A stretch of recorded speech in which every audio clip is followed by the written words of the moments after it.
ดอกสีขาวดอกสีเหลืองฝนดอกสีขาวพวงสนลาวเอาไว้บูชาหอ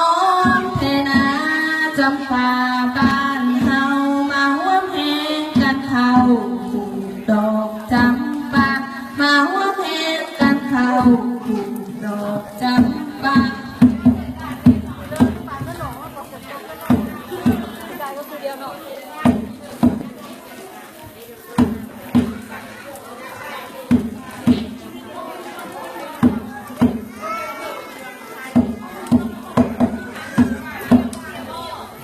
บ้านของลานปลูกดอกจำปางามเทนาจำปาบ้านเฮาดอกสีเหลืองฝนดอกสีขาวดอกสีเหลืองฝนดอกสีขาวพวงสนลาวเอาไว้บูชา